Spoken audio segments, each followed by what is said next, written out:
Star उत्सव पर देखिए आपके चहीते शोज अब से डीडी फ्री डिश पर। मुझे सुदर्शन चाहिए पिताश्री, इसे देखकर अच्युता डर जाएगी। मैं तुम्हें ये अस्त्र नहीं दे सकता सा। महादेव, कोई ऐसा अस्त्र दीजिए जिससे कि मैं सुदर्शन चक्र का सामना कर सकूं। कृष, संसार में शक्ति का संतुलन साधना है। मैं तुम्हारे सुदर्शन का आवाहन करती हूँ। राधा की इच्छा पूर्ण करो।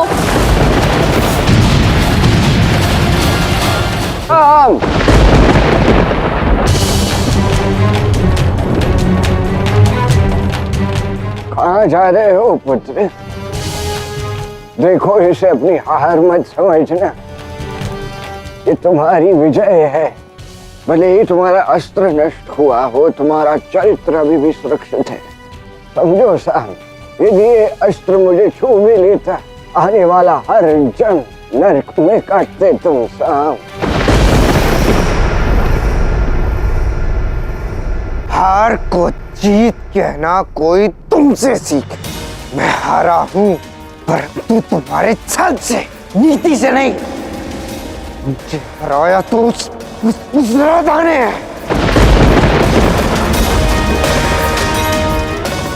केवल कुछ क्षण के लिए ही तो मांगा था मैंने पिताश्री से सुदर्शन को, परंतु उन्होंने नहीं दिया। उस राधा के मांगते ही उसे दे दिया। तुम बात को किसी और प्रकार से ही ले रहे, उचित दृष्टि से समझ नहीं पा रहे, और इसका कारण है तुम्हारा क्रोध। इस क्रोध को वश में करो, अन्यथा विनाश विवश हो जाता है। बस समझ गया। मेरे जीवन की बाधा वो राधा ही है, क्योंकि उसी ने माया कर रखी है पिताश्री पर। वो जो मांगे कृष्ण उसे दे देते हैं, परंतु मेरी माँ सहस्त्रों बार पिताश्री से कुछ मांगे, परंतु वो नहीं देते।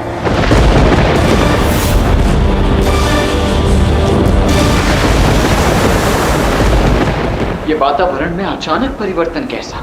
महादेव, ये सब क्या है? द्वारका पर ये संकट कैसा?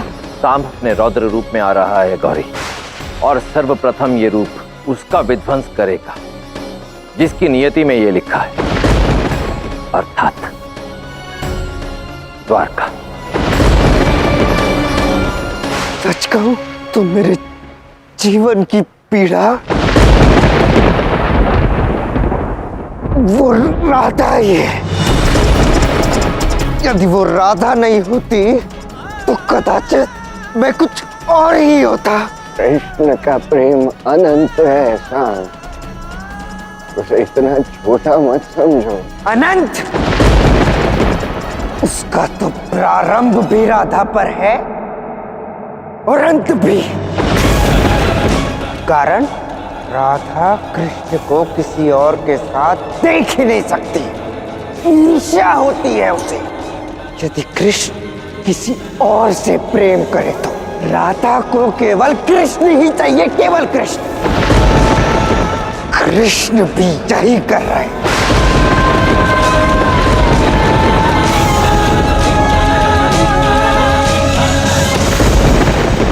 महादेव, सांब अपना विवेक खो चुका है। मनुष्य जब रौद्र हो तो उसे विवेक रह ही कहाँ जाता है। विनाश रौद्र का स्वभाव भी है और नियति भी, और स्वयं नारायण भी ये नियति नहीं बदलेंगे। मेरे नियति की सबसे बड़ी बाधा वो राधा ही है। जब तक वो राधा है मैं कुछ नहीं कर सकता, और ये मैं जानता हूं कि मेरे प्राण भले ही संकट में क्यों ना हो, परंतु कृष्ण कुछ नहीं करेंगे। पर अच्युता के लिए राधा को सुदर्शन चक्र दे देंगे। क्या मेरा कोई मान नहीं उनके पुत्र होने का? जहाँ कोई मान नहीं, सम्मान नहीं, अधिकार नहीं, प्रेम नहीं, ऐसे जीवन का तो अंत ही उचित है। नहीं पुत्र,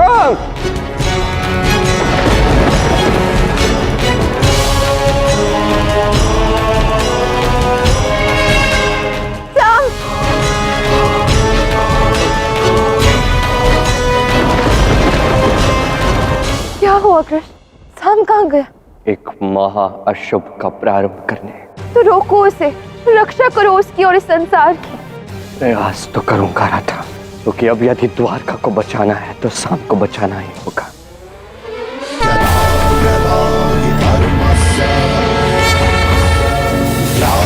भवती भारत अभ्युत्थानमधर्मस्य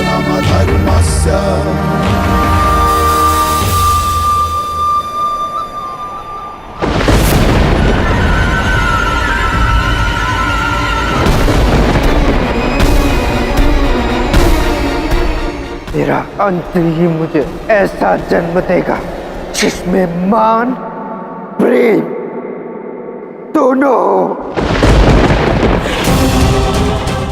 महादेव, राम नहीं जानता कि वो अंत नहीं पा सकेगा। उसका समय ही नहीं आया।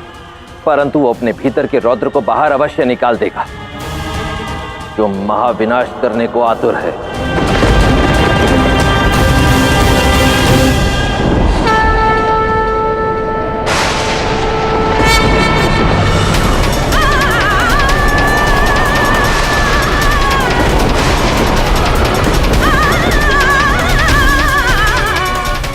ये क्या हो गया? ऐसा क्यों लग रहा है जैसे शाम किसी महासंकट में है। शाम, मेरे मन की वाणी सुनो शाम। कहाँ हो तुम? शाम,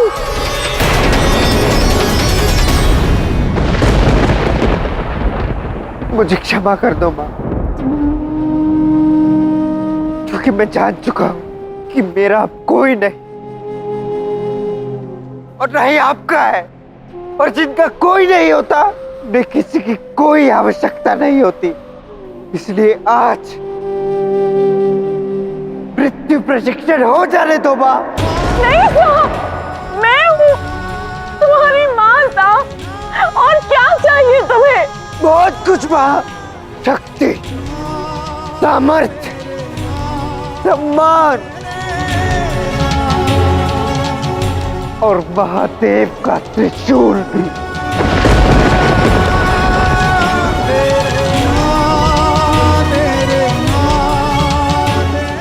कुछ नहीं मिला तो मृत्यु ही सही।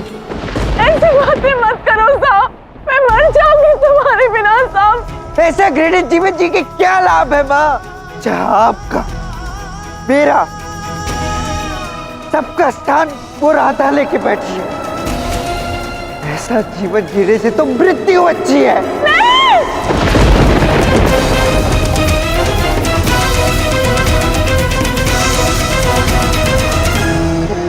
शाम रुक जा।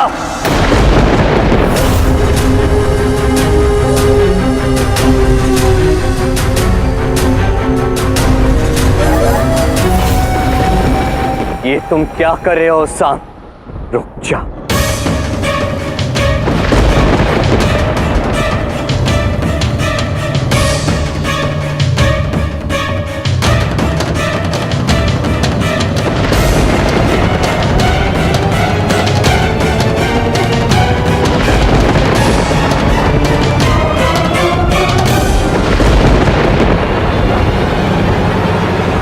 नहीं साहब,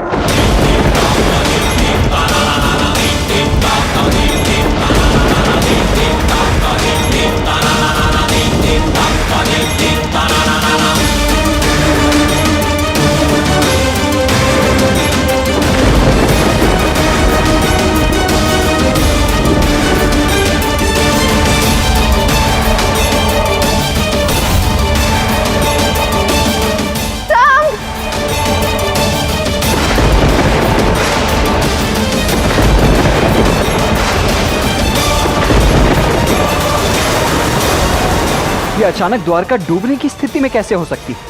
हे महाकाली, आपने वचन दिया था शाम सुरक्षित रहेगा, उसका समय अभी नहीं आया है।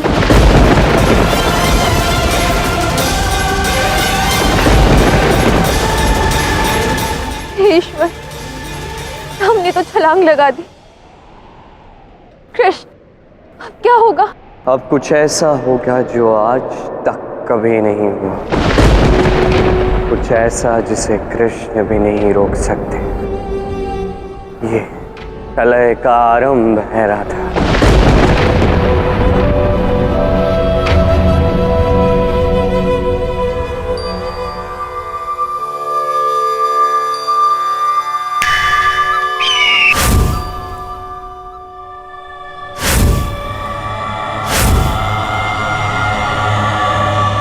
ये सब हो क्या रहा है? हर हर महादेव।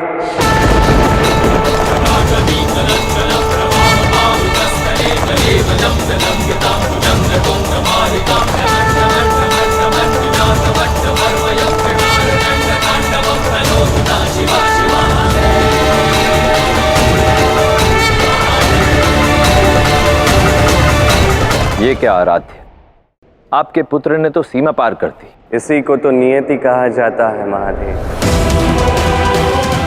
मैंने पिता होने का हर कर्म किया, धर्म निभाया, हर संभव प्रयास किया कि ये क्षण कभी ना आए,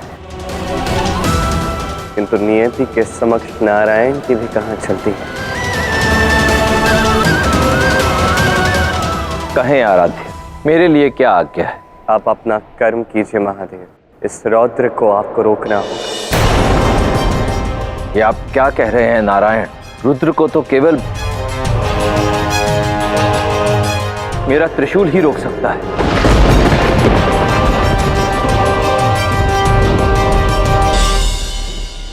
तो संधान कीजिए इस त्रिशूल का। ये क्या कह रहे हैं भ्राता? ये महादेव का त्रिशूल है। एक बार संधान हो जाए तो सर्वनाश करके रहेगा। जानता हूं मैं बहना, किंतु आपने, एक माता ने दूसरी माता को वचन दिया, ये वचन नहीं टूटना चाहिए। परंतु देव, रुद्र को रोकने के लिए उसके हाथ में प्रलय का साधन देने की क्या आवश्यकता है? यह आपकी कैसी लीला है प्रभु? लीला नहीं महादेव, बस अपना कर्म कर रहा हूं मैं। एक श्राप है जिसका सामना मुझे करना ही होगा। जो आज्ञा।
मेरे पिता से अधिक चिंता तो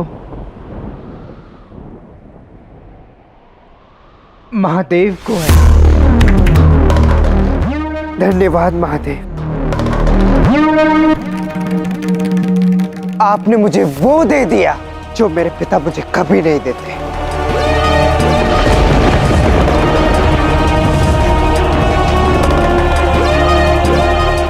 अब मेरे साथ महादेव का आशीर्वाद, उनका त्रिशूल है। अब मैं अपने जीवन की सभी पीड़ाओं को समाप्त कर दूंगा।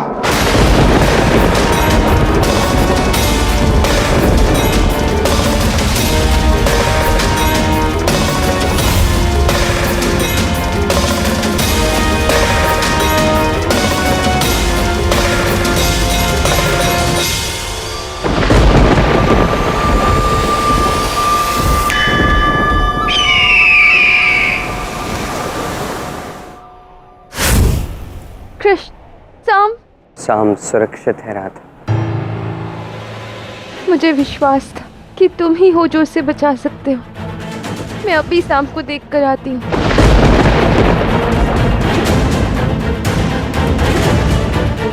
तुम शाम को देखने जा रही हो राधा, किंतु वो तुम्हें मिलेगा नहीं, क्योंकि वो यहाँ मुझसे मिलने आ रहा है।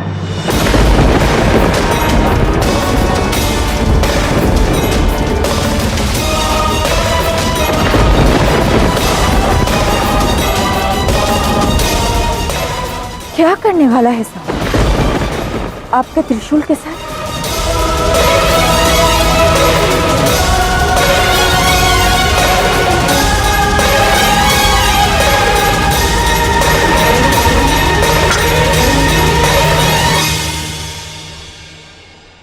मुझे यहाँ खड़े खड़े मरते हुए देख रहे थे पिताश्री। मेरा शव साथ में ले जाने वाले थे क्या? नहीं पुत्र, मैं तुम्हारी रक्षा करने ही आया था। झूठ! आपने नहीं, महादेव ने की है मेरी रक्षा।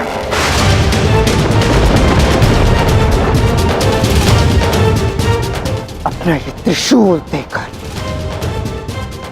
सिवा राधा के आपको किसी और की चिंता ही कहाँ है?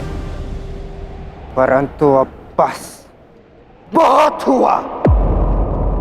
अब इस पृथ्वी पर कोई एक ही रह सकता है,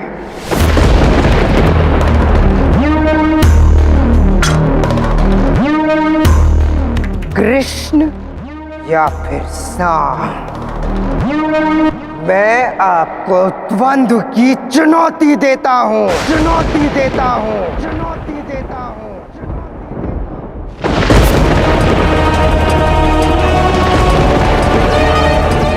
आपने कंस वध किया, जरासंध को हराया और कई सारे असुरों को मारा। यही कहानी है ना आपकी?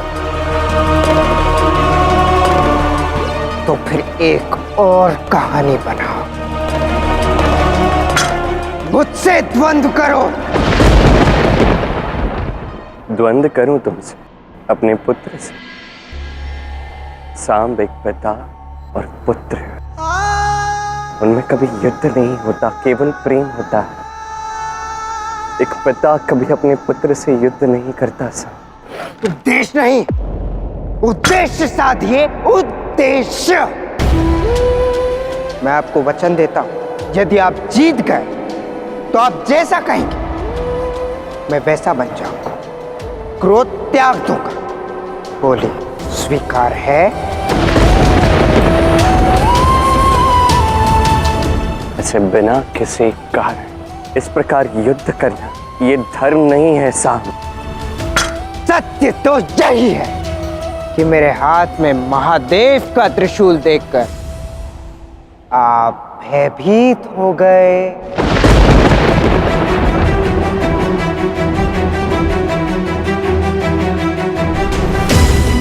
सत्य कहते हैं सब, रण छोड़ हैं आप,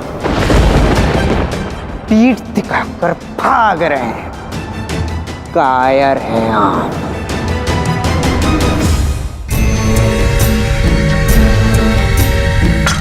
सत्य तो यही है कि महाभारत के युद्ध में योद्धा के स्थान पर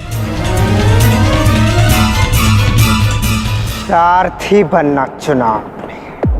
केवल कहने से सत्य नहीं बदलेगा शाम। यदि ये सब कह के तुम्हारे मन को शांति मिल रही है, तुम्हारा क्रोध शांत हो रहा है, तो तुम अवश्य कहते रहो पुत्र, किंतु इसके पश्चात गुरु सांदीपनि के पास जाके क्षमा अवश्य मांग लेना। मेरा क्रोध वाक युद्ध से नहीं, शस्त्र युद्ध से शांत होगा। और आपको कारण चाहिए ना, तो वो कारण मैं अवश्य दूंगा। ऐसा कारण जिसे आप नकार नहीं पाए। पिताश्री,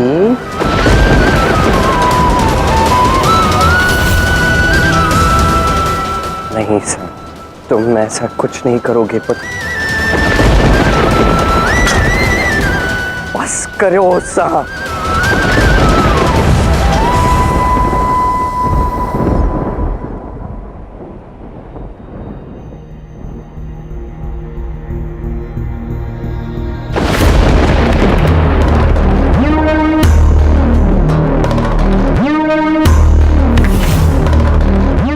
कहाँ थे तुम साम? तुम्हें ही ढूंढ रही थी। तुम सुरक्षित तो हो ना? सुरक्षित भी हूं और महादेव की शक्ति से युक्त भी। वो शक्ति जिसका अब मैं प्रयोग करने जा रहा हूं। ऐसा विचार छोड़ दो साम। क्यों विनाश के विचारों से अपना बालपन भ्रष्ट कर रहे हो? क्योंकि जब तक पुरानी वस्तुएं नष्ट नहीं होंगी तब तक नया निर्माण संभव नहीं। इसलिए आज या तो पूरी तरह नष्ट होगा या फिर नया निर्माण रुकेगा। इसलिए पृथ्वी पर मेरे या कृष्ण में से केवल एक ही व्यक्ति जीवित रह सकता है।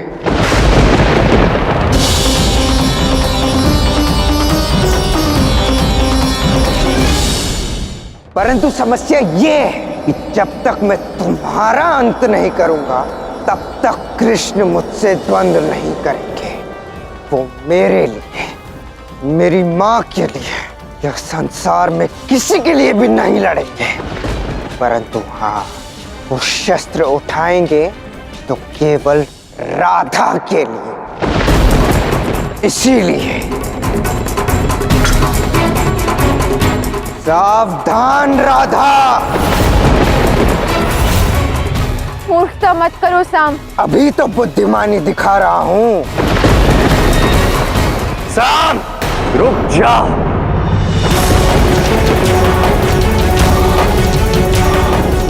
ये क्या अनर्थ कर रहे हो तुम? वही जिसमें अर्थ है जो अनिवार्य है। आज या तो राधा मरेगी या फिर आप शस्त्र उठाकर मुझसे द्वंद्व करेंगे। निकालिए सुदर्शन, देखते हैं कौन अधिक श्रेष्ठ है।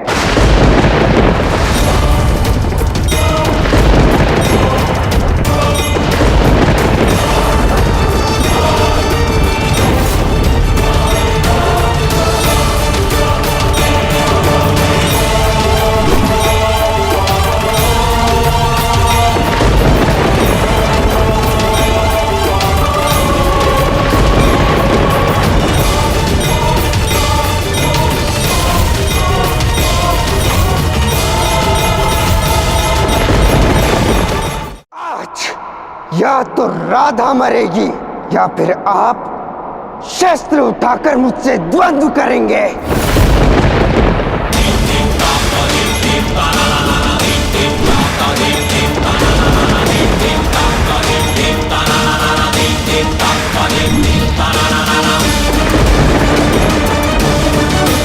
कृष्ण, रोको उसे, सुदर्शन निकालो। कैसे कैसे करूं मैं राधा?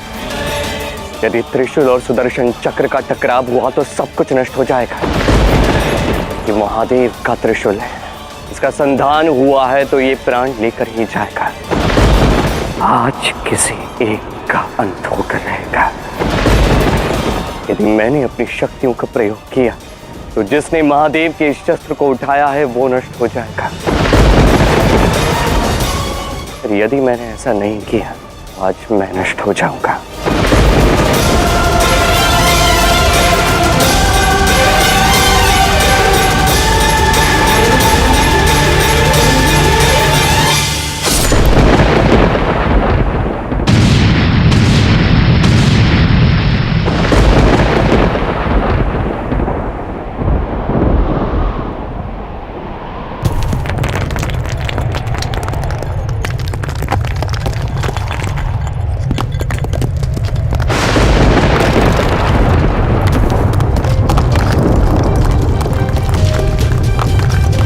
आचार्य, ये सब क्या हो रहा है? कुछ तो हुआ है, बहुत ही भयावह, बहुत ही भयानक।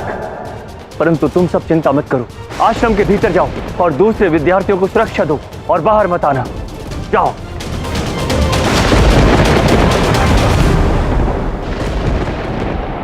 धन्य है नारायण जो अपने भक्त के शस्त्र का मान रखा आपने। मेरा प्रेम हो या मेरे त्रिशूल का प्रहार, आपने दोनों को ग्रहण किया श्री कृष्ण।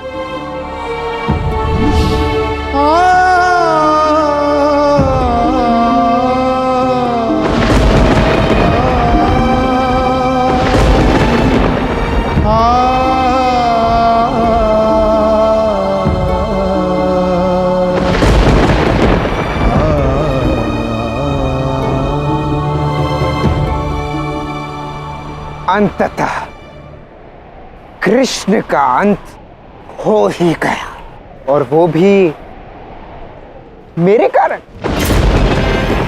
महादेव के त्रिशूल के प्रहार से बच ही कौन सकता है?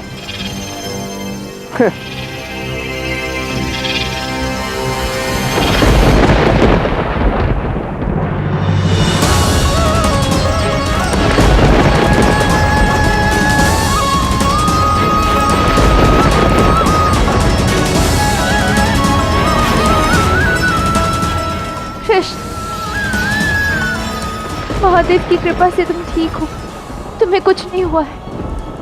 ये महादेव के त्रिशूल का प्रहार है राधा, कोई भला कैसे ठीक रह सकता है?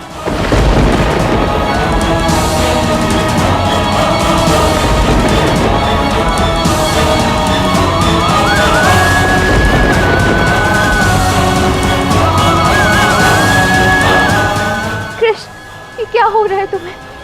नीलकंठ के कंठ का नीला विष मेरे शरीर में फैल रहा है राधा। कृष्ण, क्यों ये प्रहार अपने पे लिया? क्यों किया ऐसा? कैसे ना लेता राधा, ये प्रहार तुम पर किया गया था, मैं भला कैसे तुम पर प्रहार होने दे सकता था?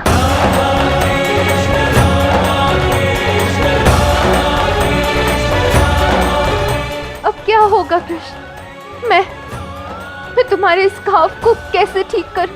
महादेव के त्रिशूल के प्रहार की काट कहां से लाऊं कृष्ण? महादेव के त्रिशूल के प्रहार की काट स्वयं महादेव को करनी पड़ेगी राधा, और कोई नहीं कर सकता। किंतु मुझे इस क्षण साउंड की चिंता हो रही है राधा। गुरु सांदीपनी अत्यंत शक्तिशाली है, यदि उन्हें साउंड के कर्मों के विषय में ज्ञात हुआ तो पता नहीं क्या करेंगे। राधा, तुम शाम को गुरु सांदीपनी के क्रोध से बचाने का प्रयास करो। तुम्हें छोड़ के जाऊं कृष्ण? हाँ, इस समय शाम को तुम्हारी अधिक आवश्यकता है। इतना प्रेम है तुम्हें शाम से, और वो है कि देख ही नहीं पाता। कदाचित किसी दिन देख पाए। जाओ।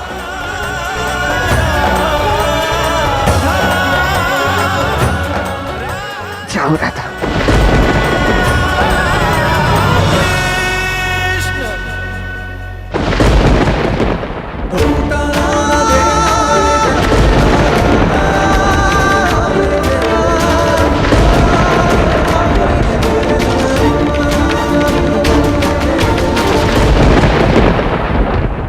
सांब, अब तुमने क्या किया है?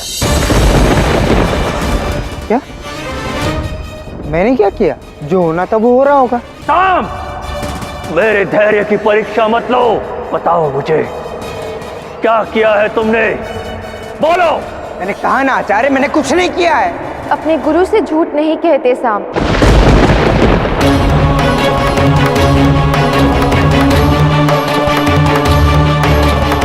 जो तुमने किया है उसके पश्चात तुम दंड के भागी तो हो ही।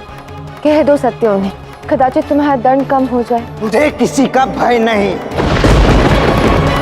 और ना ही मैं किसी को कुछ बताने के लिए बाध्य हूँ। आपको बताना है तो बताइए, मुझे कोई अंतर नहीं पड़ता। मैं नहीं बता सकती शाम, ये गुरु शिष्य के मध्य की बात है। रहने दीजिए राधा, ऐसे उद्दंड बालक से कुछ भी ज्ञात करने की आवश्यकता नहीं है। ये मेरा आश्रम है, मेरी भूमि है, मैं स्वयं अपनी शक्तियों से सब कुछ ज्ञात कर सकता हूँ।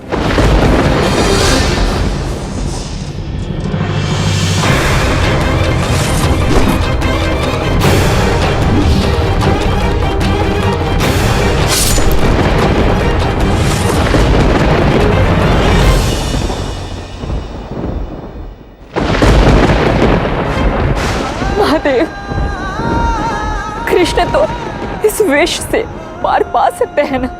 गौरी,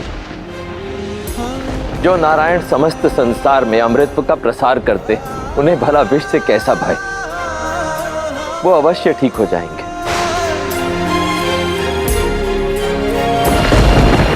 महादेव, ऐसा क्यों हो रहा है? क्यों कृष्ण इस विष से लड़ नहीं रहे हैं? यदि श्री कृष्ण चाहे तो क्षण भर में इस विष को नष्ट कर सकते हैं, परंतु वो ऐसा कर क्यों नहीं रहे?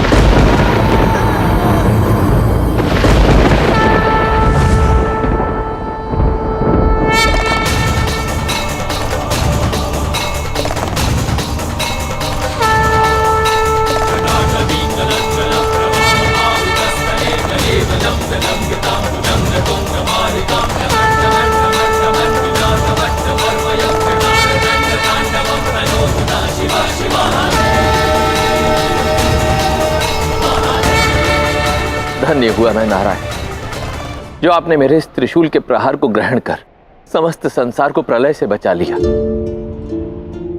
और मेरे त्रिशूल ने आप पर प्रहार किया, उसके लिए मैं क्षमा मांगता हूं। आपके पास और कोई मार्ग भी तो नहीं था महादेव। परंतु आप इस विष को त्याग क्यों नहीं रहे नारायण? क्योंकि यदि मैं ऐसा करता तो आपकी शक्ति का, मेरे आराध्य की शक्ति का अपमान होता, और ऐसा मैं कैसे होने दे सकता हूँ महादेव? और मेरे त्रिशूल द्वारा आप पर प्रहार किया जाने में भी तो मेरा कोई मान नहीं है नारायण।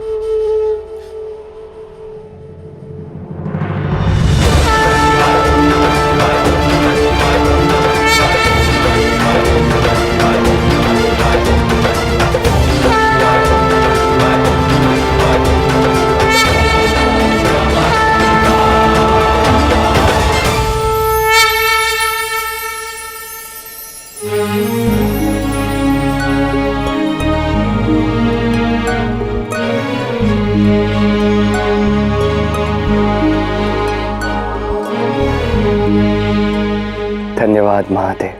हे नारायण, आपने आज मेरे इस प्रहार को सहा और मेरे अस्त्र की गरिमा को बनाए रखा, परंतु भविष्य में यदि कभी ऐसा हुआ कि आप और मैं आमने सामने हुए तो मैं आपको वचन देता हूं, जिस प्रकार आज मेरे त्रिशूल के प्रहार की गरिमा को बनाए रखने के लिए आपने इसे ग्रहण किया, भविष्य में आपको ऐसा कभी नहीं करना पड़ेगा। इसका मैं ध्यान रखूंगा।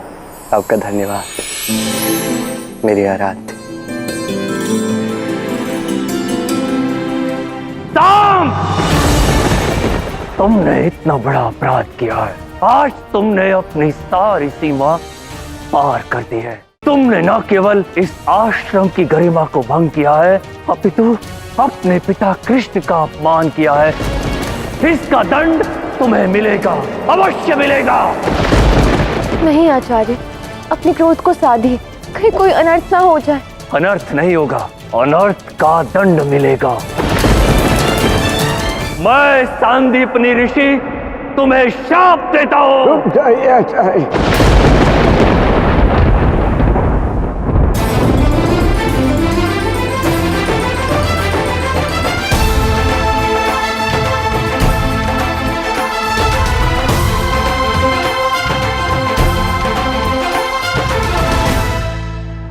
ऐसा मत कीजिए। ये जानते हुए कि सांब ने कितना बड़ा अपराध किया है, आप मुझे रुकने के लिए कह रही हैं आचार्य अच्युता? मुझे ज्ञात है, किंतु एक अंतिम अवसर दे सकते हैं उसे आचार्य। कदापि नहीं। इस आश्रम के कुछ नियम हैं और उन नियमों का पालन होना ही चाहिए। सांब ने जो अपराध किया है उसका दंड इसे अवश्य मिलेगा। इसने अपनी शक्तियों का पुनः दुरुपयोग किया है, इसलिए इसे मेरा शाप सहना ही पड़ेगा। बहुत अहंकार है ना तुम्हें अपनी शक्तियों का। आज मैं तुमसे तुम्हारी सारी शक्तियां छीनता हूं।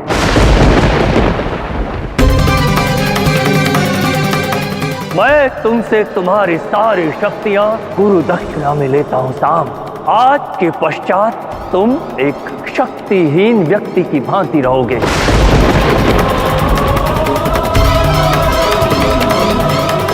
कदापि नहीं। आपको ज्ञात ही नहीं है कि मेरी शक्तियां अनंत है। उन्हें मुझसे कोई नहीं छीन सकता, आप भी नहीं।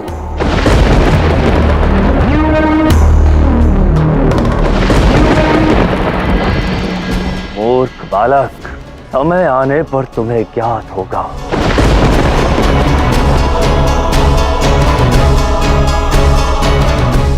कृष्ण, मैं चाहती थी साम सत्य कहे ताकि आचार्य उसे क्षमा कर दे, पर देखो यहाँ तो कुछ और ही हो गया। जो जिसके योग्य है उसे वही मिलता है राधा। किंतु क्या साम शक्तिहीन होकर जी पाएगा? वो तो महादेव का प्रसाद है। मैं जानता हूँ तुम शाम से स्नेह करती हो राधा, किंतु शाम का अपना भाग्य भी है, भाग्य जो वो स्वयं अपने कर्मों से रच रहा है।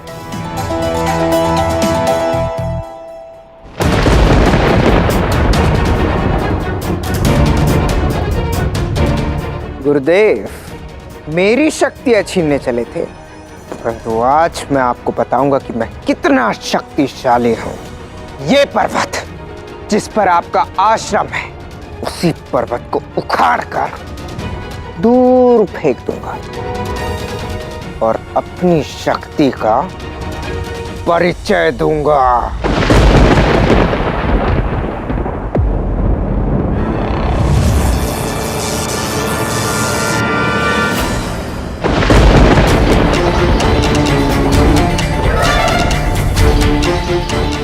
संभव,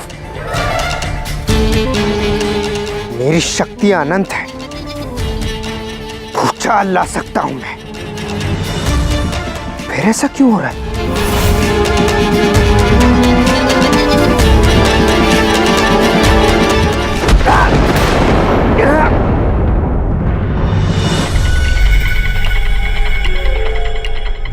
ये कैसे संभव है? जिस धरती को मारते ही वो हिल जाती थी, आज मुझे कैसे पीड़ा हो रही है? कहीं सत्य में आचार्य सांदीपनी का श्राप सत्य सिद्ध तो नहीं हो गया? आज मैं तुमसे तुम्हारी सारी शक्तियां छीनता हूं।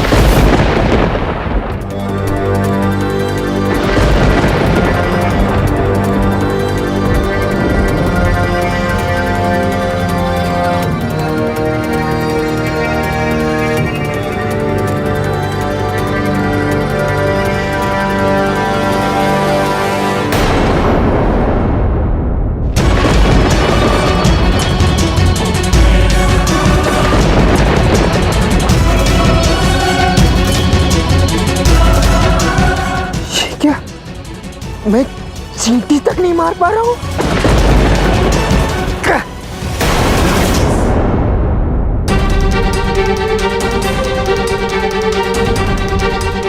मेरा रक्त बह रहा है।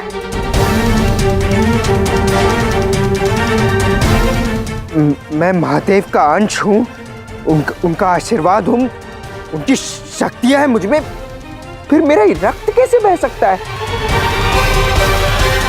कैसे? क्योंकि गुरु का श्राप कभी व्यर्थ नहीं जाता।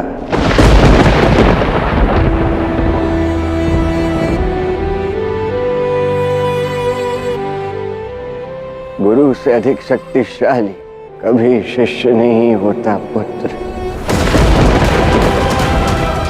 पुत्र? तुम मुझे पुत्र क्यों बुला रही हो? मेरा कृष्ण का संबंध ही कुछ ऐसा है। तुम मेरे लिए पुत्र जैसे ही तो हो साहब, इसलिए तो तुम्हारे शक्ति खोने से दुख मुझे हो रहा है। ये असंभव है। मैं शक्तिहीन नहीं हो रहा हूँ। मैं अपनी शक्तियाँ पुनः प्राप्त अवश्य करूंगा। यहाँ बात संभव असंभव की है ही नहीं साहब, यहाँ प्रश्न कुछ और ही है। आज तुमने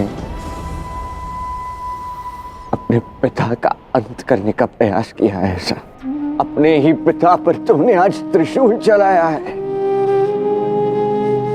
मुझे एक बात बताओ ना साहब, क्या अब तुम प्रसन्न हो? नहीं हूं मैं प्रसन्न। पिताश्री का अंत अवश्य हो गया है, किंतु किंतु उनकी स्मृतियां अब भी जीवित है। अंत तो पिताश्री का भी नहीं हुआ है ऐसा। कृष्ण स्वयं जीवित हैं। उनका समय अभी नहीं आया। क्या? नहीं, महादेव के त्रिशूल के प्रहार से कोई नहीं बच सकता है। कृष्ण बच सकता है क्योंकि वो महादेव का आराधक ही नहीं, आराध्य भी है। अभी भी समय है ऐसा। तुम्हारे मन में कृष्ण के प्रति, तुम्हारे पिता के प्रति जो भी द्वेष है उसे त्याग दो। तुम समझने का प्रयास क्यों नहीं करती कि वो कितना प्रेम करते हैं तुमसे? समझो न साम, तुम सोच के देखो। तुमने उन पर अस्त्र संधान किया, अपने ही पिता पर तुमने त्रिशूल चलाया, क्या उन्होंने पलट के कोई तुम पे वार किया? शक्ति प्रदर्शन नहीं किया साहब। तुम्हारे लिए जो प्रेम है उससे बस उस प्रहार को स्वीकार किया है। ये उनकी महानता नहीं, अपात्रता थी। कृष्ण महादेव का प्रहार सह ही नहीं सकते। किंतु प्रश्न यहाँ ये उठता है कि उनके प्राण बचे कैसे? प्रतीत होता है कि राधा ने उनका त्राण किया क्योंकि वही उनके समक्ष थी, परंतु कैसे? उन्होंने महादेव की त्रिशूल का प्रतिकार कैसे किया? आज राधा, केवल उस राधा के कारण ही मैं शक्तिहीन हो गया हूं। शाम, अपने हठ धर्मिता के लिए तुम अकारण राधा को दोष दे रहे हो साहब। इसका कोई दोष नहीं है। तुम वो क्यों नहीं समझते जो तुम्हें समझना चाहिए साहब? तुमने आज अपने पिता पर अस्त्र चलाया, उनका अंत करने का प्रयास किया, उससे कितना बड़ा महाविनाश हुआ है तुम नहीं जानते। कैसा महाविनाश?